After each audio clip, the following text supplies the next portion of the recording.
theme that I'd like to explore a little bit this evening is faith. The movements of faith, and partly wanting to approach it from the point of view of questioning faith, questioning our faith. So really asking some questions, probing into that a little bit.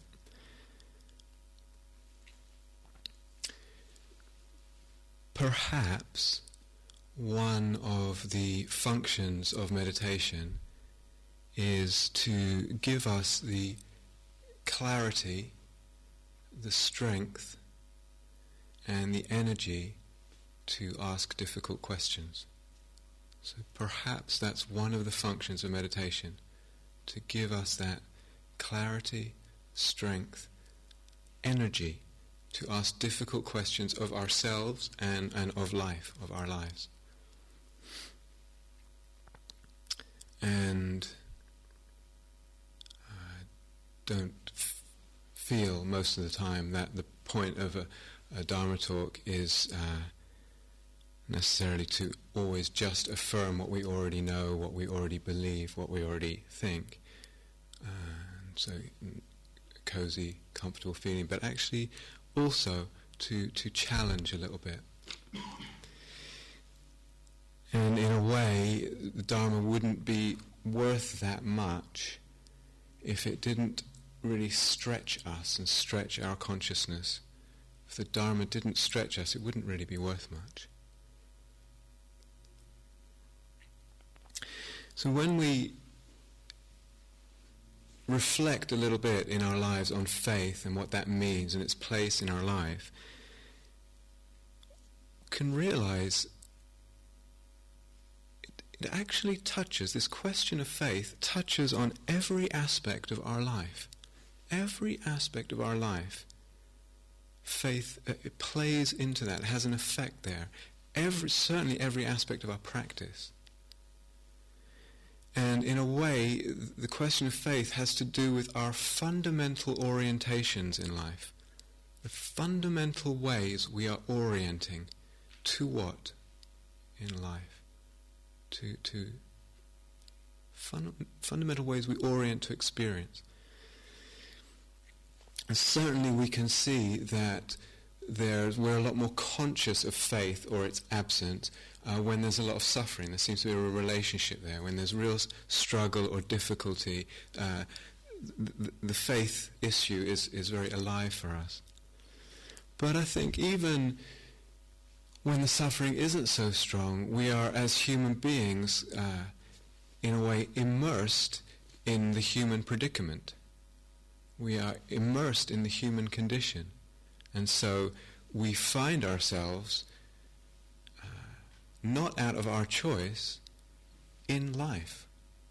We are born at a certain time. We didn't ask to be born in this period of history. We didn't ask to be born in our particular family. Didn't ask to be born with a body manifesting like this, or in a certain country. And yet here we are in life. Here we are. And the response can be just to the fact of our existence of amazement, or, maybe it's response of mild irritability at the fact. But here we are, and it's this sort of existential, we're plonked down here, and there's a kind of, actually is, I think, underrunning it, an existential unknowing. I could say an existential angst even. So I came across a newspaper article that actually just expresses some of this in really a very ordinary way. It's talking about something very, very ordinary. It says it's actually an article about belief, in this case in God, but I still recall the exact times and places when the big questions, capital B, capital Q, declared themselves to my childish consciousness. The first arrived when I was in short trousers and knew even less than I know today. I had been playing with some friends on a disused aerodrome near my home in Cardiff, we used the abandoned carcasses of old aircraft to attack the squadrons of imaginary German bombers droning above us in the darkening sky. When we had wiped them out, my friends went home for tea. I hung around. It was one of those days when my mother, a hairdresser who worked from home, was giving a perm to a neighbour, and I hated the stench of the chemicals. By now it was dark. The glory of the night sky had yet to be lost to light pollution, and on cloudless nights the stars went on forever. That was what troubled me. How could they go on forever? And if the universe was everything, what was it all in? And how could it be in anything, because that would have to be in something else, and so on. And what was there before any of it existed? And how did it all come into existence? And finally, the really, really big question, why? The other big question came to me at about the same age. I was on a bus returning from our week's holiday in Aberystwyth. I hated buses. I was always sick on them. It was while I was hanging over the platform at the back that I discovered mortality. For the first time in my short life, I realized that one day I would die. Once again, the question was, why? What was the point of being born at all? What was the point of being born if all there was to look forward to was dying? For the length of that ghastly journey and into the next day, everything seemed completely and utterly pointless. Then the normal service of childhood was resumed, and it went away. But it came back. Questions like that always do. It took me a few more years to grasp that rather a lot of people were worrying about their own versions of the big questions, and had been for quite a long time. And so it goes on. Actually, it's a very ordinary kind of reflection from childhood. What happens to those kind of questions in our life? So I think that we can all kind of recognize that kind of wondering. Is it that the years go by and they become a bit dulled? Is that what goes on for us? Or do they only come up when there's suffering prominent? Or, and I'll go into this later, are the questions transformed? Are the questions transformed?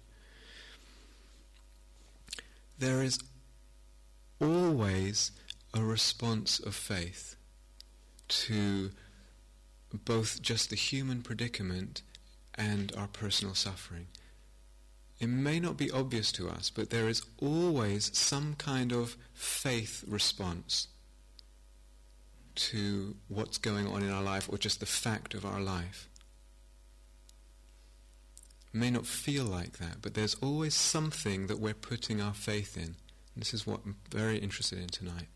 There's always something we're putting our faith in as a response to suffering, as a response to just being alive and being human. Now, when most people hear the word faith, they would probably immediately think of faith in a God, or a benevolent God, or in Christ, or in many of the Buddhist traditions, in a bodhisattva, or bodhisattvas, the beings who sort of, their benevolence, their love, their compassion, their energy permeates the universe and is available as something to call on. This is very common in some Buddhist traditions. And I'm certainly not going to knock that at all. And having met many people in my life who are very much into that approach in different religious traditions, and seen the beautiful fruit that can come out of it. And that's really the question. What's coming out of, if there is that kind of faith and that belief, what's coming out of it? Is it something beautiful or not?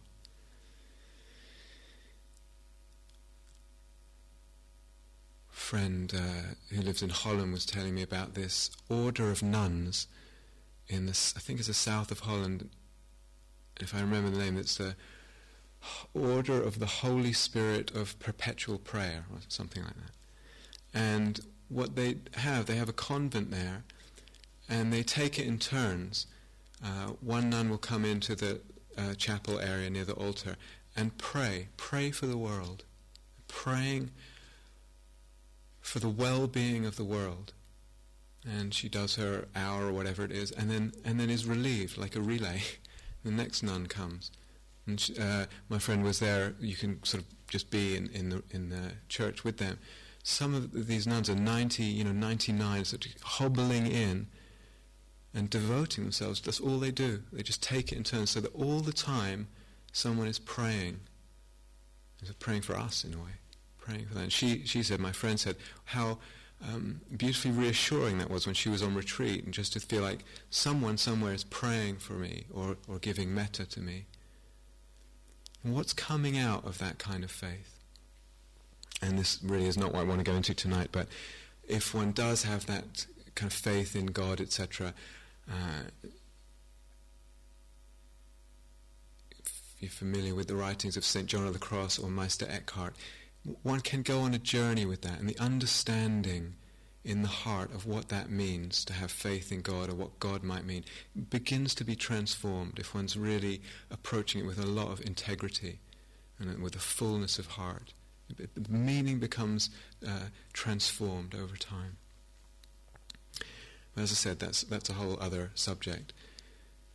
What we might ask, whether we believe in a God or not, we might ask ourselves, what's my God? What is my God? Meaning, what do we put faith in? What am I putting faith in my life? And not even what I think I'm putting faith in, or what I kind of see myself as putting faith in, but really paying attention. Actually, what do the choices that I make in life, what do they imply about where my faith is? So this is not an easy question at all. I'm not pretending it is. And this is something I think for all of us, and very much including myself, to ask in an ongoing way in my life, what am I putting my faith in? What's my God, really? So big choices, or seemingly big choices, difficult questions. What am I doing with my money? What am I investing my money in? Where is it going? What does that say about what my faith is? Where I'm what I have faith in? Not easy questions. The little moments, little choices, something happens, a little inconvenience, something breaks. What do I have faith in? So has money become a kind of God? And no one would say money is my God, but on another level when we're looking, or the security that it seems money can bring, has that become is that what I've put my faith in? Has that become a kind of God? House, home, relationship. So none of these are easy things to address for any of us. And in this culture there's such a hype around the promise of romantic love. So many Hollywood and Bollywood churning out endless movies about that promise. And how many people are living waiting for that, or hoping for that, as if it's going to deliver something. And it can seem to deliver something. It does deliver to a certain extent, of course. But we can see this. How much is that operating in life? What do I have faith in at a very deep level, at a fundamental level, at an almost cellular level? You can see sometimes it can be very hard for all of us to find energy to practice, or to dedicate to practice. And then there's the promise of romantic love, and suddenly we've got all this energy, because it seems like it's going to deliver something very significant happiness. And not for a minute to knock the beauty of that in life, and the loveliness of that. Asking a very probing question here. So I have another friend, and she is not divorced from her husband, but separated for a while, and they're very consciously going through this process of deciding whether they want to get back together, or be together, or explore living together, or what exactly it is. And this process of trying to figure it out has been lasting, I think, 2 or 3 years now. In a very conscious way, a very actually loving way. When she was on retreat a little while ago, and she was just beginning to get a sense of, is it really that significant whether we're together or not? Is it really that significant? And sometimes we may feel, I don't have faith in love or romantic love, but there's a lack of faith. There's a lack of faith in being able to be alone. So that's what I'm saying. This question of faith, it finds its way into every aspect of our life, every aspect of our being. So our choices, big and little, reveal our faith, reveal what we have faith in. What are we investing in? Our money, our time, our energy. That reveals our faith. In case any of this is sounding very negative, just to really acknowledge how much faith it takes for anyone to actually be here. Just coming on retreat for a week, 2 weeks, 2 months, some people in this hall here for a year or 9 months or whatever. How much of a statement of faith, and to really, sometimes we need to acknowledge where we have faith. So I'm not just wanting to criticize at all. And just in the schedule of the retreat, and to sit and to walk and to sit and to walk, and all of that is actually an expression of faith, and we need to acknowledge and realize that. But this question, it's one of the first questions I want to draw out tonight. What do I put my faith in? So it's a question, as I said, we all need to ask ourselves, all of us, what am I putting my faith in?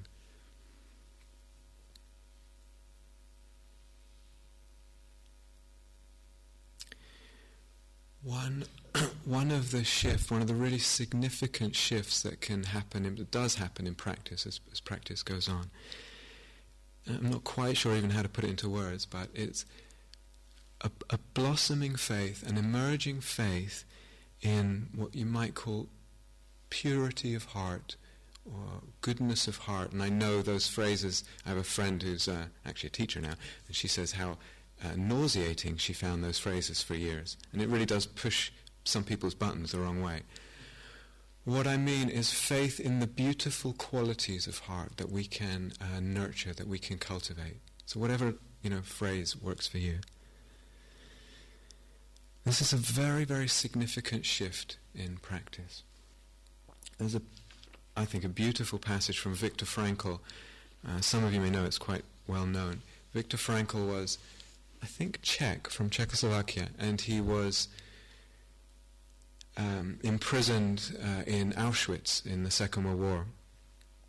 And he survived, and he reflected very deeply on his experience and what was helpful and what was not there, and wrote a very lovely book actually called Man's Search for Meaning, which is a very recommended read.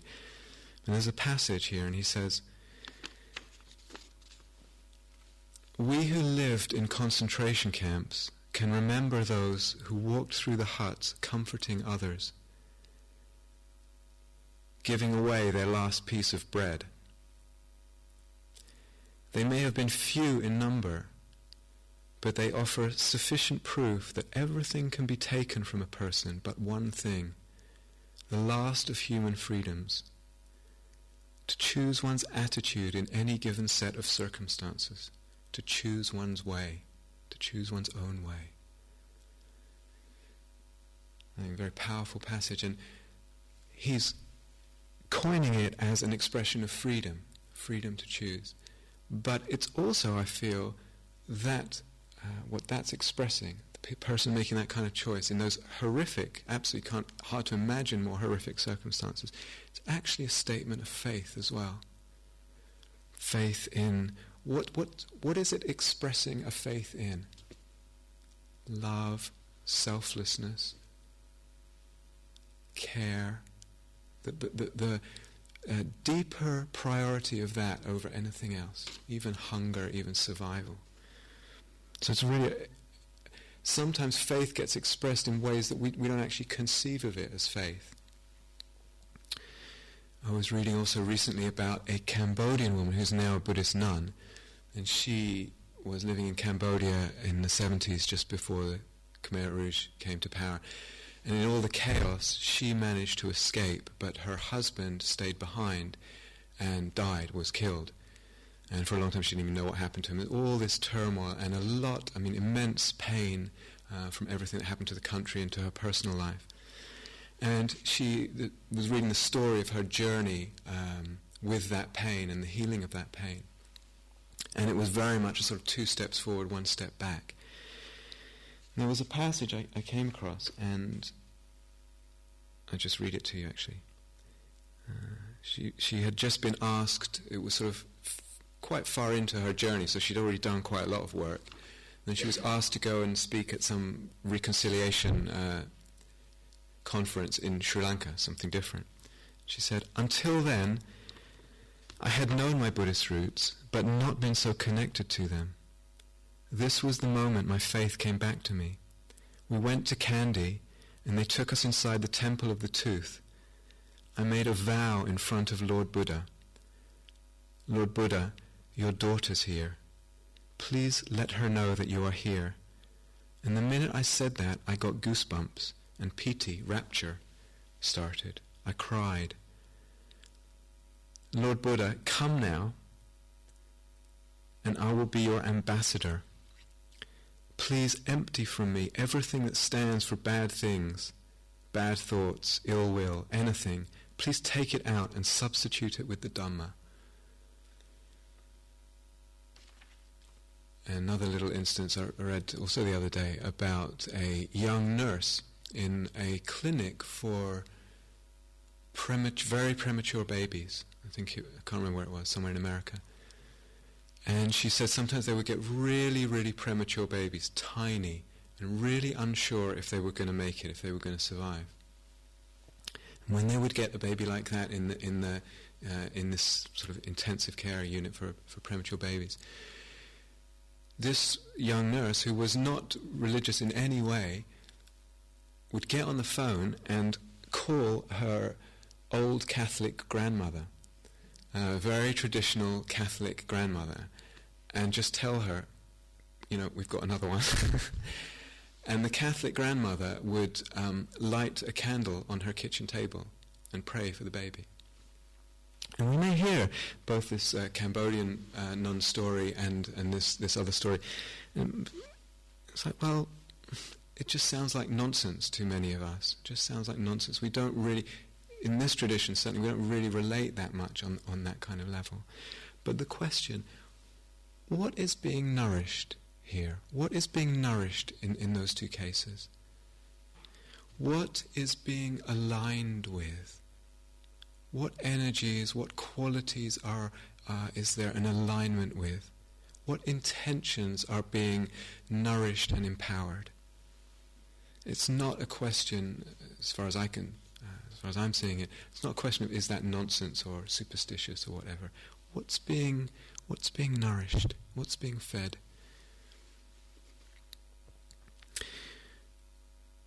So very significant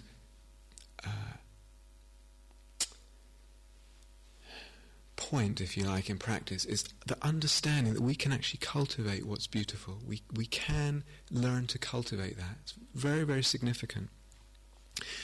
Sometimes on retreat or in our spiritual life, it's very tempting. We can get sucked into only looking at the negative, what we're trying to let go of and what we're in the process of trying to let go of. If that's the predominant way of viewing our practice, the negative, what I'm wanting to get rid of, fear and disorientation are very shortly on the heels of that. Very shortly on the heels. And I wonder if faith actually implies a sense of direction. Does faith imply a sense of direction? It's very difficult to be on retreat, even for a short amount of time, but certainly for a long amount of time. It's very difficult to be on retreat without a sense of direction. It makes it very difficult. So if we are, and this is very understandable, we can find ourselves just with so much of a sense of burden from the past and difficulty from the past and accumulated stuff that seems to inhibit us and make our life painful, we can find ourselves just involved in looking at practice, letting go of what's negative from the past, or wanting to dismantle the painful childhood conditioning. And it can become the whole of our practice, understandably.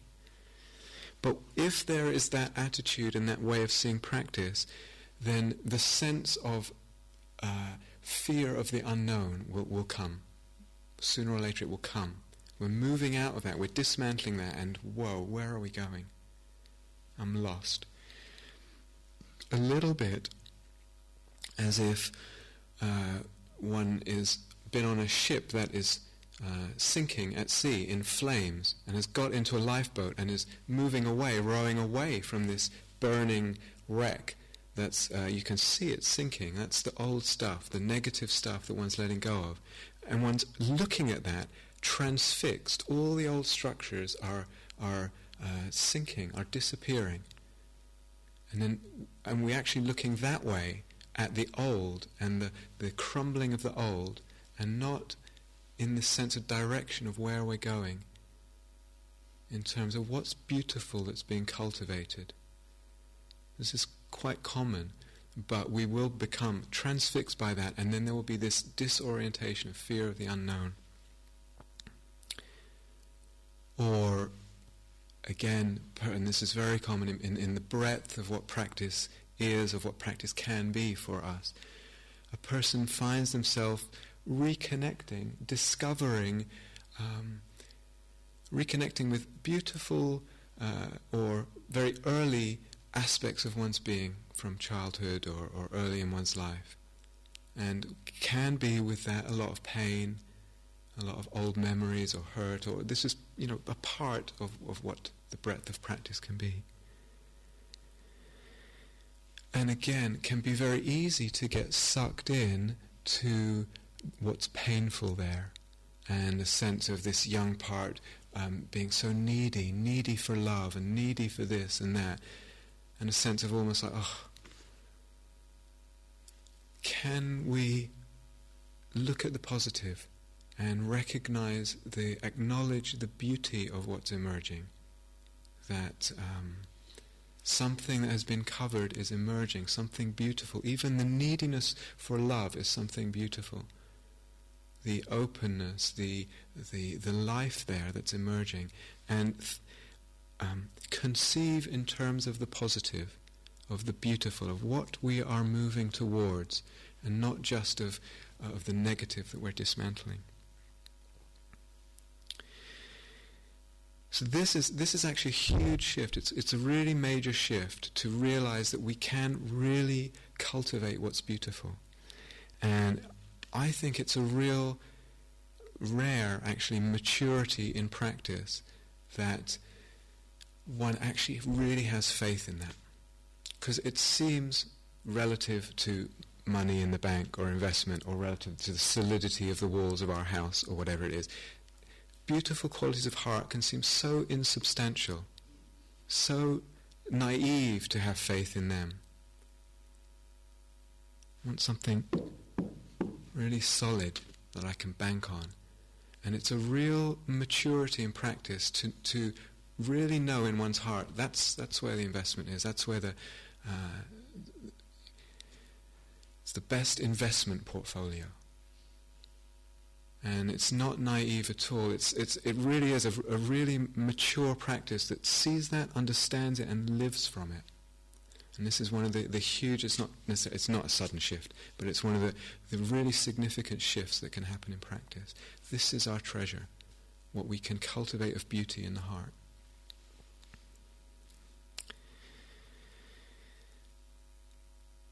So sometimes in the course of our life, in the course of our practice, we feel or we sense moments of faith, moments of faith that feel deep. And oftentimes it is in an environment of stillness and silence, possibly on retreat or whatever. Those moments are really important, not to gloss over them or steamroll through them, but to actually stop then and really make sure one sits in that faith, in that feeling of faith, in aligning oneself with that faith. So however one is conceiving it. Very, very important, so that that alignment can kind of take root in the being. Really, really significant. So it might be we have a sense of direction towards the beautiful, towards truth, towards freedom, however we would put it in words. But we feel the being literally coming into alignment and taking root in that alignment, in the being, usually in a very quiet way. just in the stillness, and letting the stillness and the silence do its work on the being, taking advantage of that. And we align with what's deeply important to us, what's most important to us.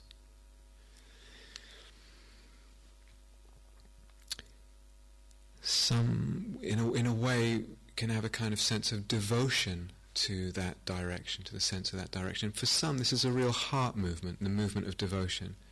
Anyway, that would be a whole other talk as well. But for others, the devotion to a sense of direction, to what they have faith in, is much more cognitive. And that's fine, not to make too much of a dichotomy here or a duality. It's fine, whatever it is that feels like the being is coming into alignment. And sometimes we have a sense of direction, of what's most important to us in this life, and what we want to devote ourselves to, devote our lives to, at the deepest level. But it may not be that the practical implications of that are yet clear. We know that service is important, we know that love is important, for example, but I don't know exactly what I'm going to do. Or we know that meditation and depth in meditation is really important. I don't know exactly where I'm going to go or how I'm going to figure that out. That's okay. The thing I want to say is it's this sense of alignment with something, that we really want that to go deep. From that alignment, that it's like a stake going into the ground, solid, steady, secure. From that, the practicalities will work themselves out. If we get too involved in figuring out the practicalities, and this pole in the ground is not secure, well, some winds of circumstance come and over it topples. To really have that sense of what's important to us, and the faith in that and the devotion to that, really aligned with. And as I say, however we conceive of that, love, goodness, truth, freedom from suffering, whatever it is.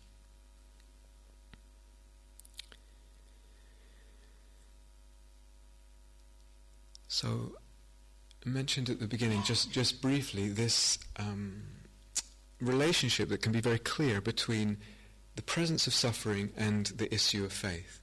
And there's a real link there. The Buddha pointed out, and this is something that's quite easy for us to check in our own experience, that when there's suffering, it can lead in one of two directions. It can actually be that we turn around and look at that suffering, and actually that it brings faith, or that faith is stimulated and we begin practicing. So suffering can lead to faith, or suffering can lead to confusion. And it's very easy to see that. The suffering, the mind gets agitated, the choices get agitated, there's more confusion. Out of that confusion, we make unwise choices or reactions, and more suffering comes. So the Buddha is saying, from suffering can actually come faith or more suffering. So what is our response to suffering? What's our response to suffering? And it's just a fact that many people would never even consider taking up meditation. People have told me, I wouldn't want to open that, can of worms. There's this sense of, there's obviously a bunch of stuff in here that you just best left well alone. And it would never come to a place like this, or anywhere near anywhere like this. Or a sense that actually the underlying sense is a kind of nihilism. Life is meaningless. And life won't stand up to my scrutiny. There isn't a faith in the possibility of inquiry, investigation. This is really interesting. Some people just have a sense that I better not probe too deeply because I pretty much know what's going to be there and it ain't going to be pretty. And so this question is interesting. With suffering, where do we run to when there's suffering? So again, this is not an easy question. Where do we run to? And I remember periods many years ago, it's a complicated story, but when a lot of suffering and working with someone, an authority figure, and I couldn't understand what I was doing wrong in their eyes, in this authority figure, and there would be a lot of fear in the relationship. And instead of kind of understanding how the whole thing was working, the mind just went to superstition. And I was trying to remember before the talk some examples, but I'm sure it was very long ago, and they're probably so embarrassing that I've blocked the whole thing from my memory. But instead of inquiry, the mind goes to superstition. And we can see this in our life. What are we kind of believing in, some kind of magical thinking, instead of actually inquiring into suffering? So sometimes with suffering and what happened, the difficulties that come in life, sometimes we actually find a faith that we can't really understand where it came from. And it could be that actually it is the case that forms break in our life. Things fall apart in all kinds of ways. They break. I remember 13, 14 years ago, I was a jazz musician living in America, and I had a band, and I loved this band. They played my music. I wrote the music and I played in it. I loved it. And it was very much at the center of my life. And the band fell apart at a certain point, and it wasn't a very nice falling apart. And it really shook me. And for about a year after that, I stopped playing music. I stopped writing and I stopped playing. And it was very interesting to see, being in that stretch of time, which I didn't know how long it was going to last at the time, without this identity of being a musician and having and just being in the not being anyone. At the time I didn't really realize what was going on, but there was a kind of trust in not having to be anybody. And a lot of time for reflection and just stillness and letting go of the need to be someone, and having faith in not needing to be anyone. But I couldn't formulate it at the time.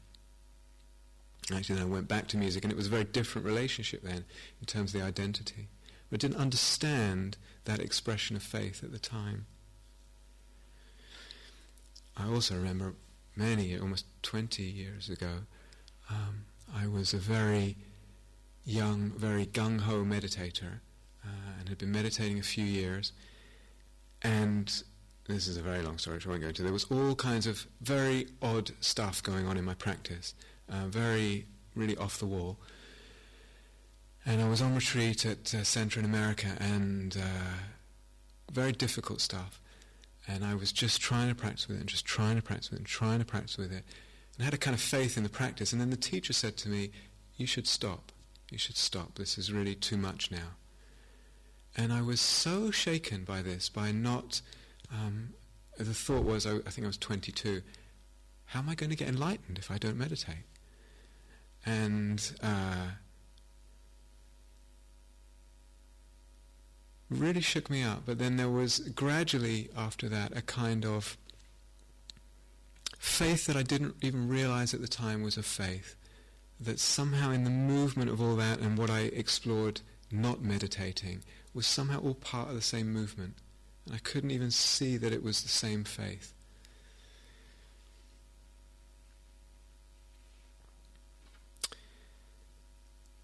Sometimes, as I say, forms break. Sometimes the teacher disappoints. And I've had in my life, actually the two teachers who were most formative for me over the 20 whatever years it is,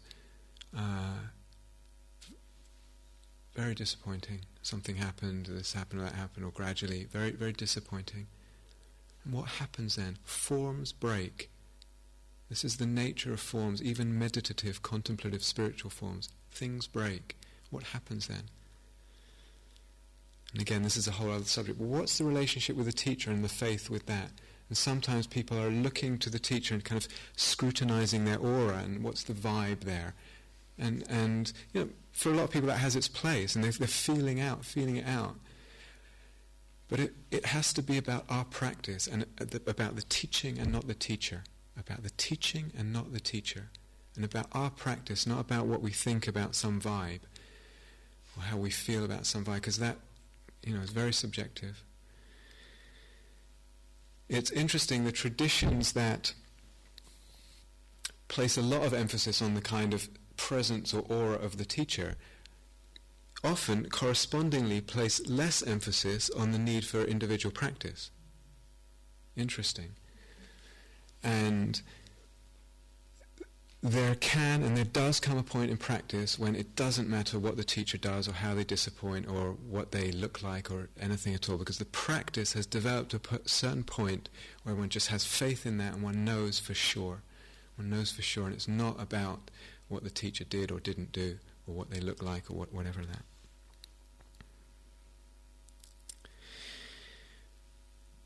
So sometimes we also discover in ourselves, in the course of our lives and our practice, a lack of faith that's also hard to understand. And so sometimes we discover these kind of core beliefs. I think that's a phrase borrowed from psychology, I'm not sure. I'll always be alone. I'm not good enough. There isn't any real love for me. There isn't any real love in the world anyway. No one understands me. Or sometimes they take the form that we don't even articulate them to ourselves. They're that sort of under the ground. So something like deep happiness or real freedom, real peace is not really possible for me. Don't think it's possible. We might not even articulate something like that to ourselves.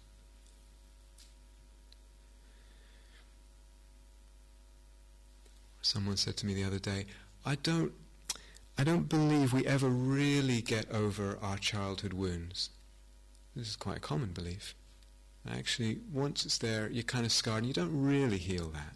You can work on it, but you don't really get beyond it. So even the word core beliefs implies something deep, and these kind of things can feel very deep. They can feel very deep.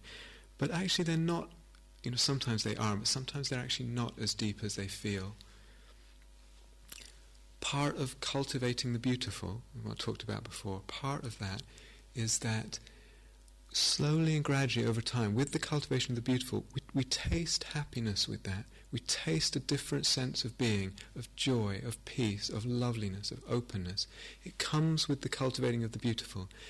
That joy, that peace, that loveliness begins to dissolve and transform many of these core beliefs. Very, very significant.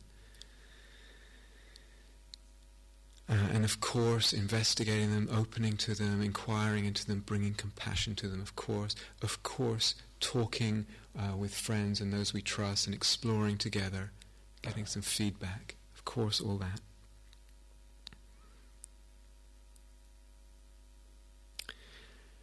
So the response to suffering. What was the Buddha's response to suffering? What was the Buddha's response to suffering? So we could, as from the newspaper article and etc., we could ask all kind of questions in response to our human predicament, in response to our suffering. Many of those questions are unanswerable, or the answers are not verifiable. Not much point asking the questions. There was a TV interviewer that interviewed Krishnamurti, I think shortly before he died. And I think it was the final question. He said to him, one final question, what is the meaning of life? And Krishnamurti just about bit the guy's head off, and as he could do sometimes. But so, meaning? What do you mean, meaning?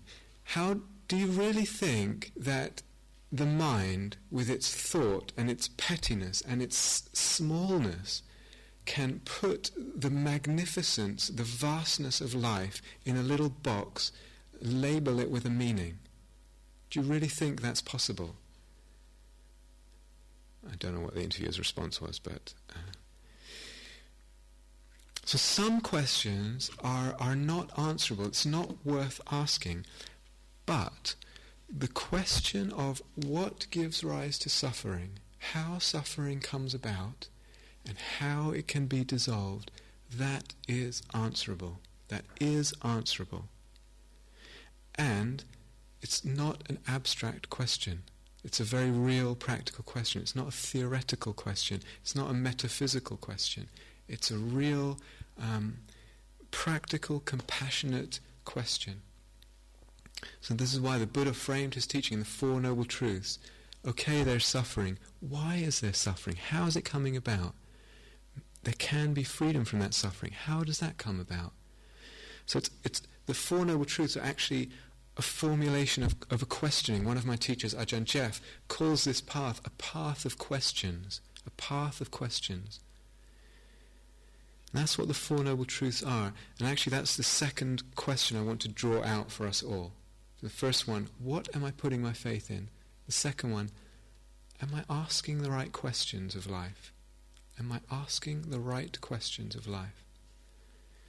When we hear the Four Noble Truths, it's like there's suffering, there's a cause of suffering, there's freedom from suffering, and there's a way to it. Rarely does that have a kind of pull on the heartstrings. It sounds very dry and very sort of cut and dry. Actually, it's only dry from the outside.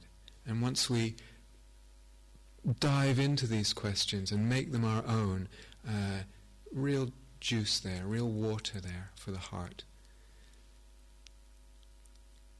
So am I asking the right questions in life?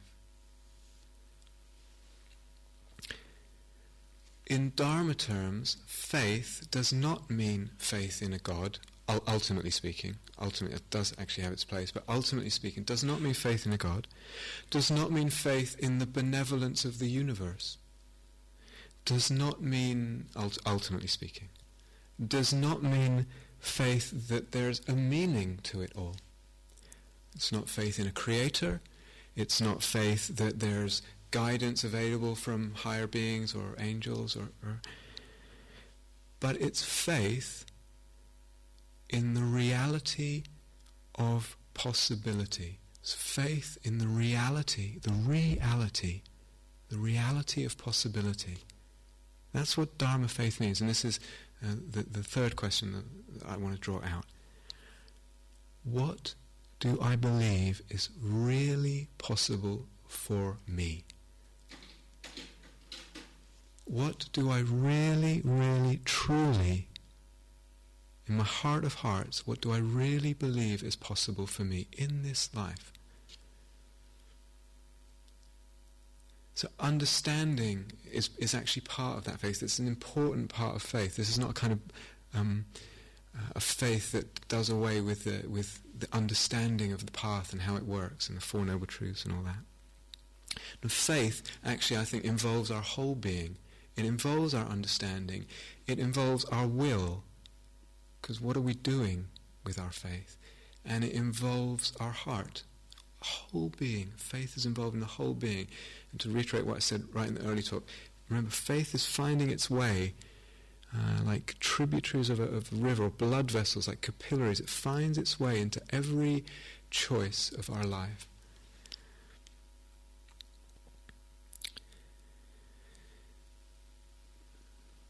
Just final thing.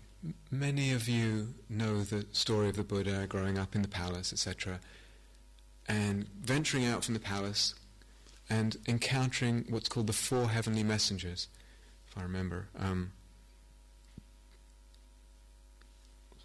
Aging.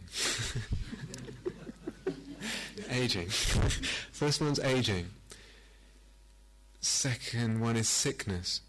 Sees an aging person, a sick person, a dead person. And finally, a contemplative, someone who has devoted themselves to asking deeply in life. And as the story goes, as he recalls it, he went back to the palace and he asked himself this question.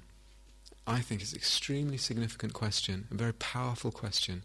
And, I'm going to say thank God that he asked it, but we are very thankful that he asked it. Why should I, who am subject to aging, sickness and death, why should I seek refuge in that which is also subject to aging, sickness and death? Doesn't make any sense. And he had a great life with his father giving him all kinds of stuff and a beautiful wife, and all that could be given to him, but it was all subject to aging, sickness and death. He said, why should I seek refuge in that which is subject to aging, sickness and death? And he had a faith, the seed of faith that it was possible to find something deathless, and I'm again touching on what we ended talking the other day, for some of you who are here talking about the body. He had a seed of faith in the possibility of discovering the deathless, despite what his friends and family were saying, come on, you've got it really good. What is it called? Hedge your bets, or go with where it's good.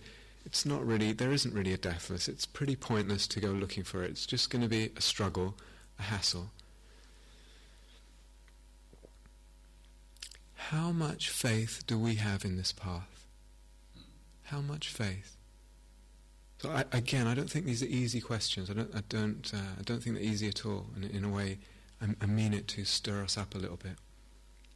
How much faith do we have in the possibilities for ourselves, the real, genuine possibilities for ourselves and for this life? Really. And it can be that we're, on retreat or in our lives, and there's a lot of unhappiness and there's a lot of struggle, and it seems not only that's a frequent guess, but it seems as if unhappiness and difficulty have sort of moved in for good.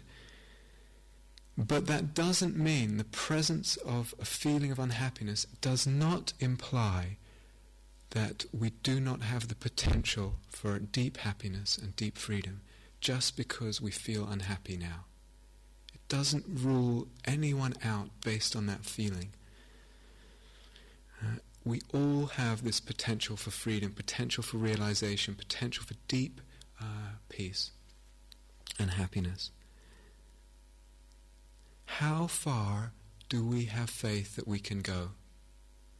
That's a way of putting it. How far do we have faith that we can go?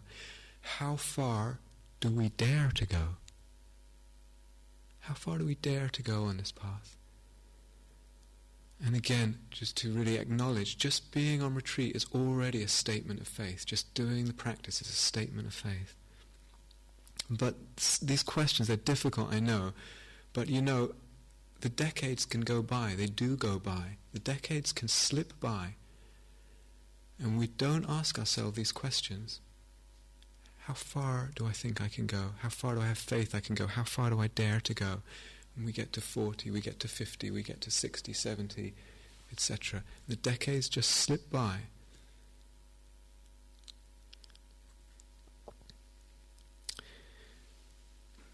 So sometimes, and I find myself doing it as well, we talk about practice very much in terms of opening to life and being with life and touching life deeply, and all of that's very beautiful and very much a part of practice, part of what practice is, but it's also not going, in a way it's not giving the fullness of what practice is. It's not giving the sense of something completely radical, completely other, completely beyond all that. That actually beyond our sense of what life is. Because we can touch life and we can open to it, but that leaves a sense of me here and you there, and this room and this carpet and this space and this time and all of that. And the Dharma, actually, the promise is something way beyond that, much more radical. I was struck by two things very strongly recently, because they sort of happened at the same time they came together. One was a book I was reading, a little bit about the history of India at the time of the Buddha. And it made the point that several hundred years before the Buddha, not that long, the Upanishads came about, beautiful Hindu spiritual texts. And from that time in India, the belief took root in the culture so much that it was taken for granted that it's possible for a human being to train the heart and the mind, to train the heart and the mind to be able to see so deeply into life that they know the ultimate truth of things and they perceive the ultimate truth of things. And from that time in India, probably changing now the way India is changing, but it's a taken for granted thing. Now, many people won't make that choice to do that, but it's still taken for granted that it's a possibility. In the West, we've actually evolved in a very different way for different reasons, in the priesthood and the advent of science. And I was struck discussing with some friends, and we were talking about some very deep aspect of the Dharma and time not being that ultimately real. And several people were saying, if I want to understand this, it's not the Dharma I go to, it's science I go to. And there's a sense of, I don't really believe that this is trainable to see that deeply, to see ultimate truth. And it really struck me because other people have complete faith right from the beginning that it's possible.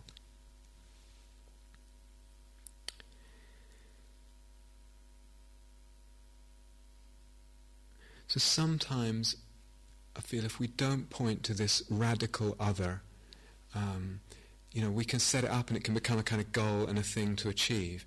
But sometimes if we shy away from talking in terms of goals and achievements, just a question, are we maybe losing something by doing that? Are we maybe losing something by not talking in terms of goals and what it is that we can achieve? And of course there's a place for just not going near goals in the sense of achievement, but are we also losing something?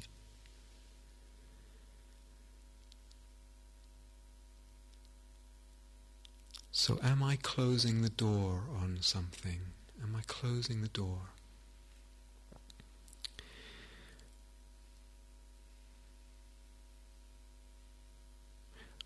I don't know how many people there are here tonight or how many people there are even in the building tonight, but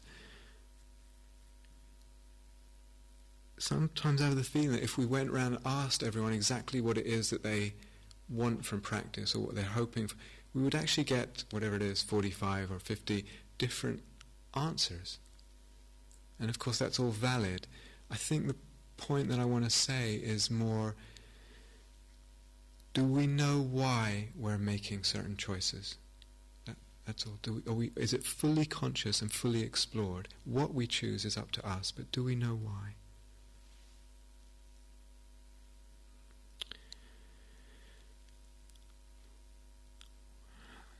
Very, very finely, almost through, but one of the things about this going back again to this cultivation, one of the things is that gradually, and not linearly, but gradually over time, we do begin to taste what is lovely by virtue of the fact that we're building what's lovely in the heart, we're cultivating what's lovely. We begin to taste what's lovely or what's joyful, and that gives a faith. It gives slowly our faith then builds, and it's built based on experience, because we're tasting something and we think, well, maybe some more is possible. And the Buddha said this, and maybe some more is possible. And it's a very experience-based faith, actually just coming from moving into more loveliness through the cultivation.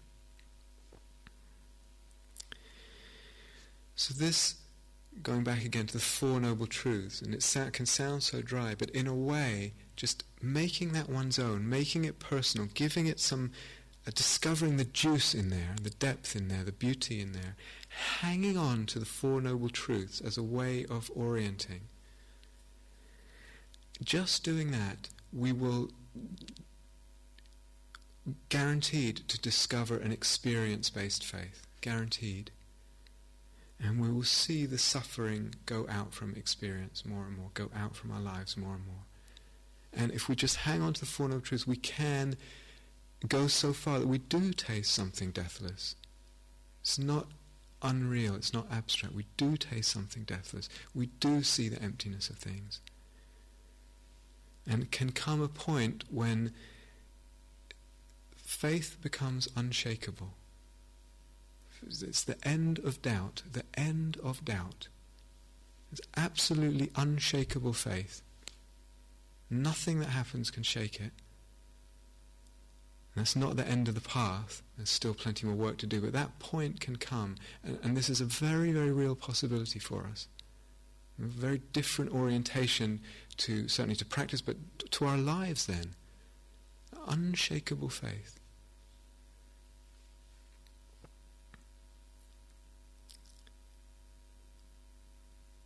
So this is why I really wanted to point to this possibility, and also to take away some of the questions. What am I putting my faith in my life and in a moment? Am I asking the right questions in life? What do I believe is really possible for me?